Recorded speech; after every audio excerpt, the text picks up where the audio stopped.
বন্ধুরা, আমি হলাম অগি। আমাদের চ্যানেলে নতুন হয়ে থাকলে চ্যানেলটিকে সাবস্ক্রাইব করে বেল আইকন বাজিয়ে দাও তাড়াতাড়ি। আর ভিডিওটি ভালো লাগলে লাইক কমেন্ট করতে ভুলে যেও না দাদা। আগের পর্বে আমরা দেখেছি ডেঞ্জার ভাই টম দাদার সাথে মারামারি করতে গিয়েছিল, কিন্তু টম দাদা জেরি বন্ধুকে বলে সে ডেঞ্জার ভাইকে খুব ভয় পায়। এরপর আমরা দেখেছি ডেঞ্জার ভাই ঢাকি টিকিট করতে এসে নিজেই ঢাকি টিকিট হয়ে যায়, আর টম দাদা আর জেরি এই সুযোগে পালিয়ে যায়। আজকের পর্বে আমরা দেখব টম দাদা আর জেরি বন্ধু ডেঞ্জার ভাইয়ের হাত থেকে বাঁচতে পারে কি না। তবে চলো শুরু করা যাক। 3, 2, 1 স্টার্ট।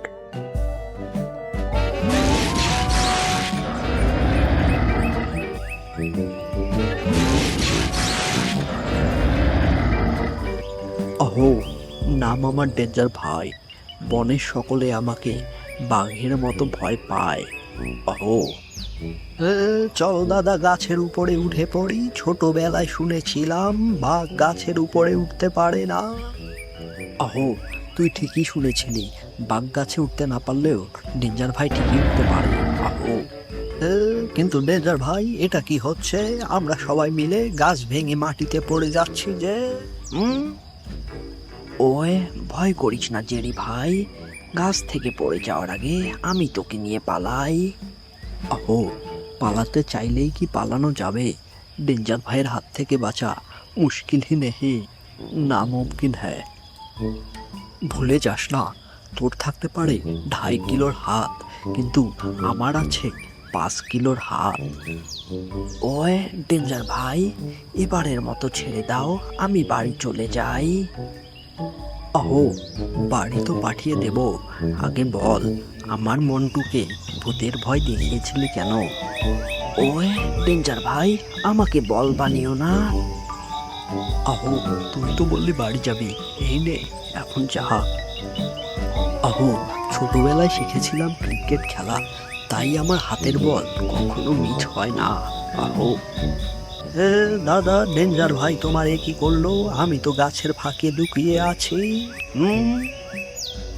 ওয়ে, কি করলো তা তো দেখতেই পাচ্ছিস, তুই তো আমাকে ছেড়ে ভালোই লুকিয়ে আছিস। আহো, কিন্তু এটা কি হলো? আমার বল যে আমাকে ঢাকি টিকিট করে দিল। হিসকা হিসকা। এই জন্যই বলেছিলাম জঙ্গলে গিয়ে ডেঞ্জার ভাইয়ের সাথে মারামারি না করতে। আর এই কেমন ডেঞ্জার ভাই, নিজের বলে নিজেই আউট হয়ে যায়। আচ্ছা, দাদা এ তুমি কি করলে? এক ঢিলে 2 পাখি মারা যায় এ তো শুনেছিলে, কিন্তু তুমি তো এক ঢিলে 3 পাখি মেরে দিলে দাদা। তুমি আমি আর ডেঞ্জার ভাই একসাথে গড়াগড়ি খাই। ওই জেরি ভাই, তুই চুপ করে থাক, বুঝতে পারছিস নাকি আমাদের অবস্থা খুব খারাপ? ওই, শুধু তোদেরই অবস্থা খারাপ নয় রে, তুই তোর ডেঞ্জার ভাই আর জেরি মিলে পুরো জঙ্গলে 12টা বাজিয়ে দিয়েছিস রে। আচ্ছা, আহো, কুছ ভি আচ্ছা নেই হে। ঝর্ণায় জল না থাকলে থাকবে না মাছ, কি খাবো আমরা 12 মাস? আহো, আমি হলাম বব। এর পরের পর্বে জঙ্গলে কি হলো তা দেখতে আমাদের চ্যানেলটি সাবস্ক্রাইব করে বেল আইকন বাজিয়ে দাও ঝটপট। আর ভিডিওটি ভালো লাগলে লাইক কমেন্ট করতে ভুলে যেও না যেন।